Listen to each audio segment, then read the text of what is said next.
Welcome to Rebirth, our group project. Rebirth is to be a puzzle horror hybrid game that is played from a first person perspective set within a metaphysical hotel that is constructed from the memories of the protagonist. Gameplay will focus on reconstructing the protagonist's past through notes found in the hotel and then interacting with those memories through puzzle rooms masquerading as hotel rooms.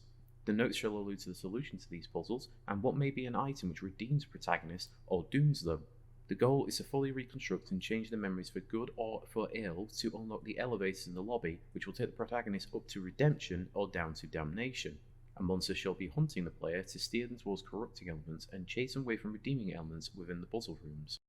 Due to adult themes, the primary audience for this game are those towards the classification of PEGI 16 and older that are avid puzzle and horror game fans. However, it can also target people who are curious about reinventing oneself or fans of the retro gaming aesthetics of the PlayStation on the Nintendo 64 era. The primary purpose is to bring attention to the concept that your own sense of self is malleable and can be changed based on your own choices. We seek to challenge the audience's own sense of self through their empathy towards the protagonist and state that you're in control of your own choices and sense of self. Dishon et al. Show that engaging in self-reflective reasoning can affect the self and identity.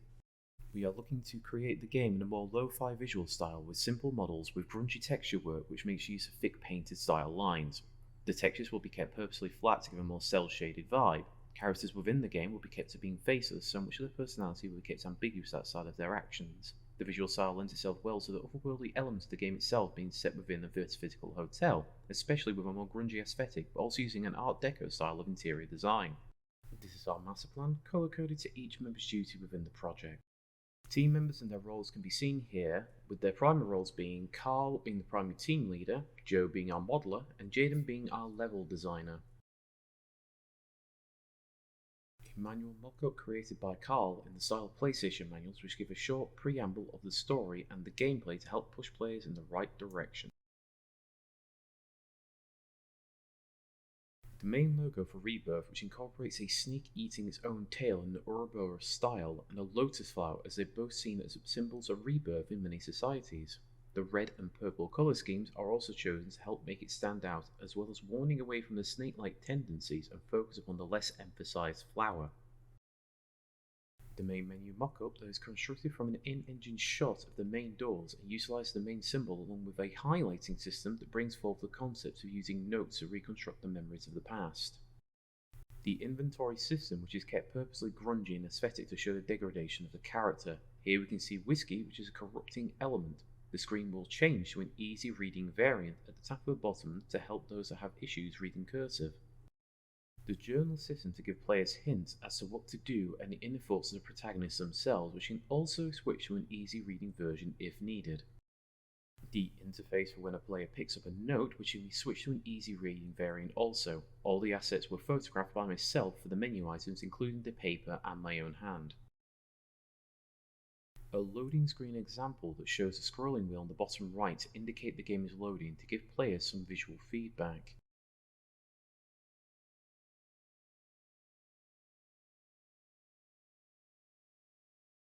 The main character model for the protagonist showing the ambiguous style that's been created in being genderless and faceless, so the player cannot make a judgment based upon those qualities.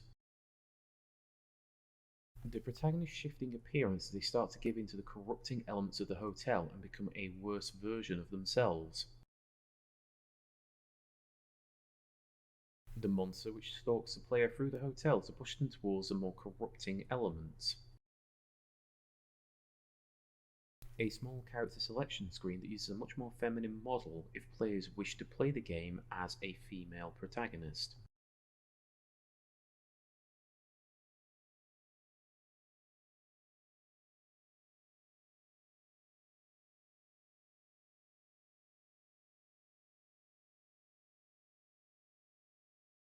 A small teaser trailer created by Joe showcasing elements of the gameplay rendered using our assets.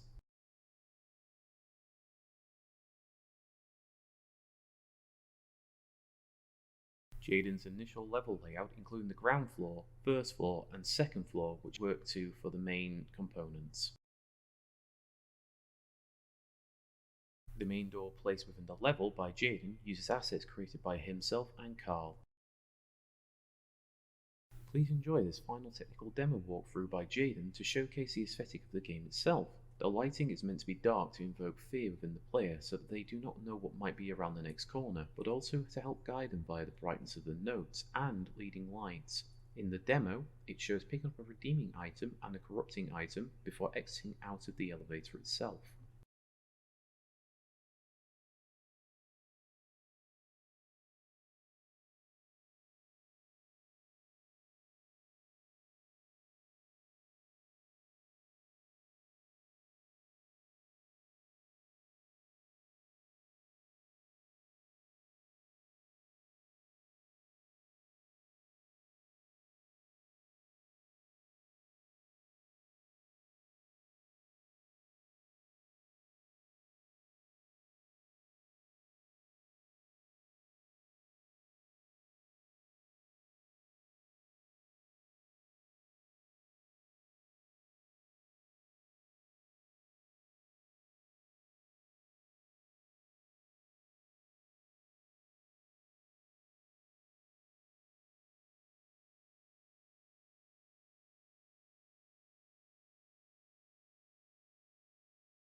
The level environment modeled by Jaden and then textured by Carl.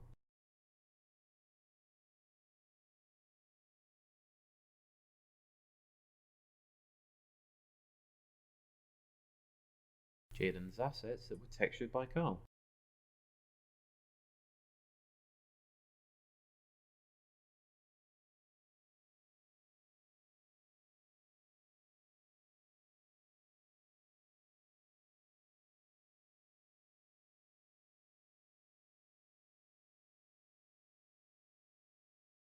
Joe's assets that were textured by Carl. Here you can see more of the deco influence over the aesthetic.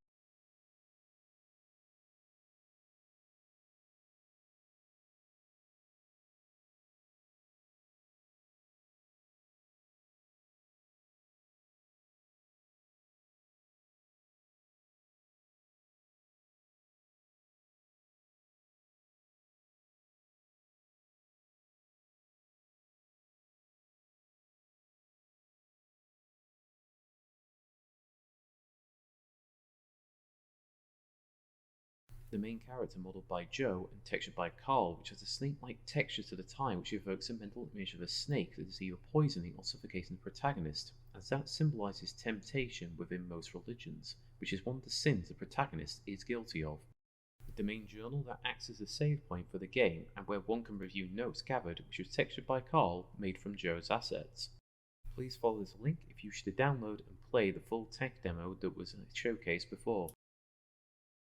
I feel like the design work has been to a high standard and reflects our own collective skill of designers. Due to the passion we have as a group for the project, I do feel we've done well to create a nearly exceptional work. However, we did not get to fully flesh out the game. With the subject matter, I feel we've done well to adhere to it and create a technical demo which showcases it well that uses symbols and leading to capture the essence of the game if it was fully made.